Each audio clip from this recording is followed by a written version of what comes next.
Hi everyone, this is Mrs. Kirk. Thanks for joining me in 15.3 notes today with partial fractions, case 3. So for today for class, I'd ask that you also have your graphing calculator handy, just like the past two lessons. And I just want to recap with you what the three cases are. So case 1 was the non-repeated linear factors. And that's when we broke it up into A over the first factor, plus B over the second factor, plus C over the third factor, and so on.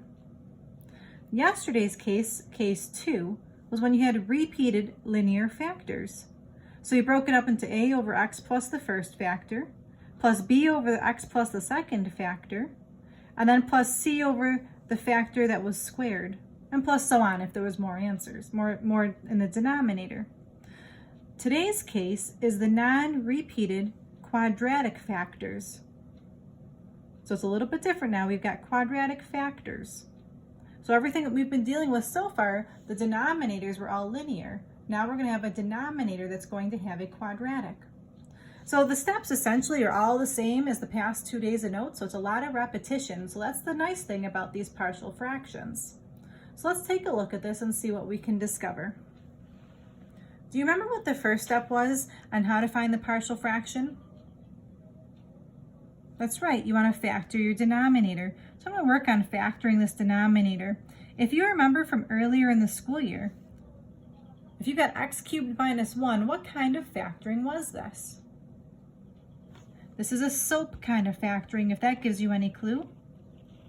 And I know some of you are probably shaking your head and saying, I don't remember how to factor with SOAP. So let me recap with you. When you factor with SOAP, it factors into a binomial multiplied by a trinomial.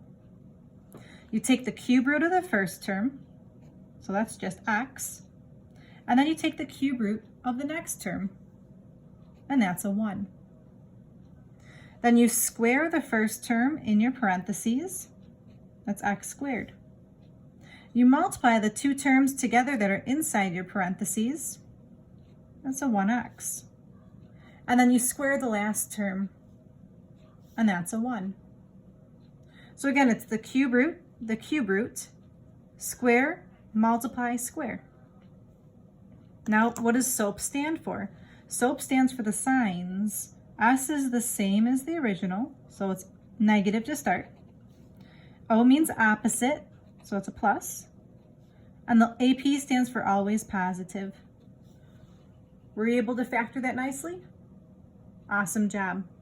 Now, how do we branch this off? I'm going to rewrite my question.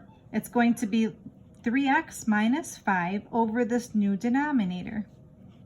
X minus 1 times x squared plus x plus 1. Now, if you notice, if you remember actually with those SOAP questions, the trinomial is never factorable. So how do we break this down? Well, it breaks into A over my first factor, which is x minus 1. That's no different than what we've been doing. But here's the new part, plus. Since this denominator is a trinomial, this factor is a trinomial, my numerator needs to be degree 1 less than this. For example, if you look in this last problem, my denominator was a binomial, so my numerator was a constant. This denominator is a quadratic, so my numerator needs to be linear. Do you have a guess? To make that look linear, I'll be using bx plus c. And that's really the trick to these. Again, if you see that the denominator is a quadratic, the numerator should be linear. This denominator was linear, so the numerator was a constant. I hope that makes sense. Maybe on the side we should write that as a note. The denominator is a quadratic, therefore the numerator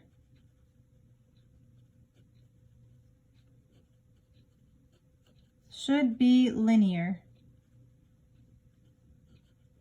That's where the bx plus c comes from. And over here, this denominator was linear, so the numerator needed to be a constant.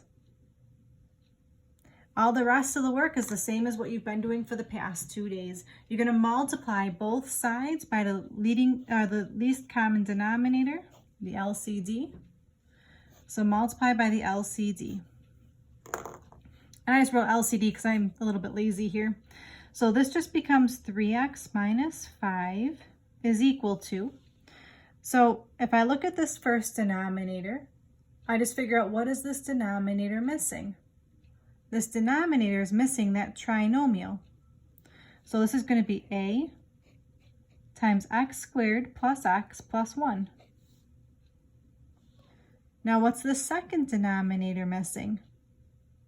It's missing an x minus 1. So I'm going to bring down the bx plus c in parentheses this time since it's a binomial, and I'll multiply that by what it's missing. It's missing an x minus 1.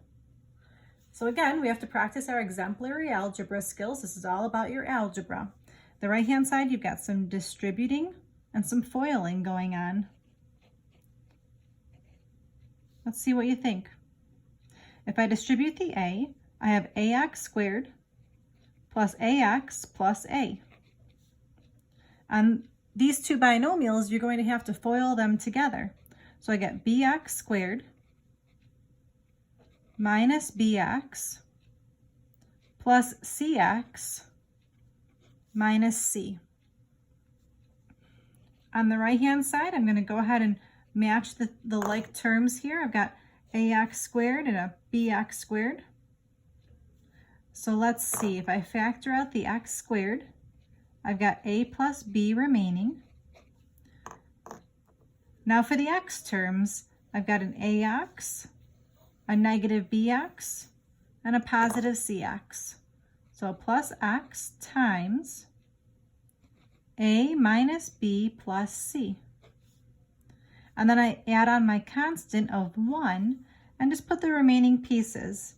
In this case, it's a minus c. So now I gotta write my equations. So here's my therefore. Does x squared match with anything on the left-hand side?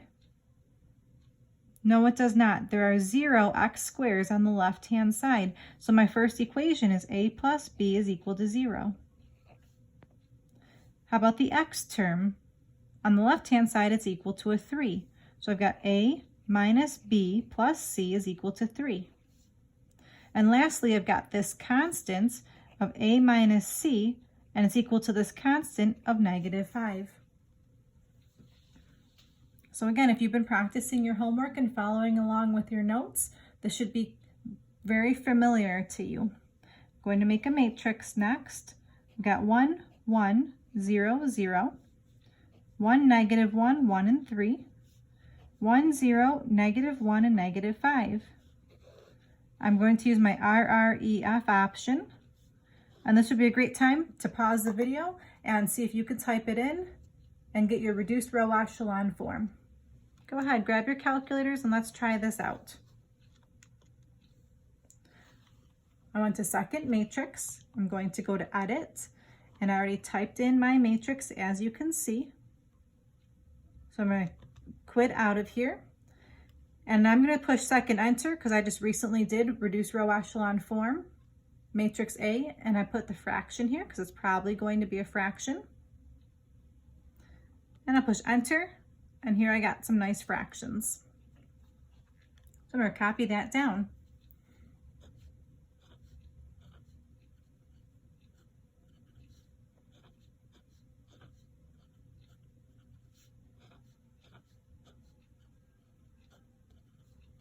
And again, the top number is A, the bottom number is B, the last number is a C. And when I write my final answer this time, I'm going to go back to this part right here.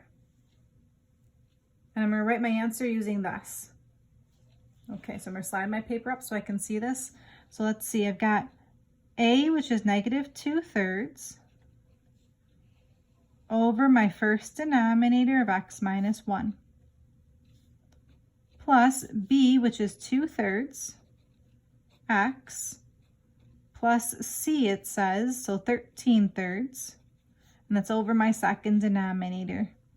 Again, this is pretty difficult material to understand, especially when we're doing this online learning. I really appreciate your focus and your concentration here. But be patient with yourselves. If you're finding that you're making mistakes, it's okay. That's how we learn in math. You know, I made several mistakes myself throughout these videos, as you've been so kind and patient with me. And I make mistakes on my homework too. And, you know, I'm learning from my mistakes, and I hope that you learn from your mistakes as well. I really hope that this helps you next year when you take calculus to move things along a little bit more smoothly, and using matrices are a pretty cool way to make your partial fractions. Your homework today, you've got just 3 questions to practice. It's on page 789, questions 21, 27, and 29. Thank you so much for tuning in. If you liked the video, click like, leave any constructive criticism in the comments. I do read them. Thank you so much again. This is Mrs. Kirk, and take care, everyone. Bye-bye now.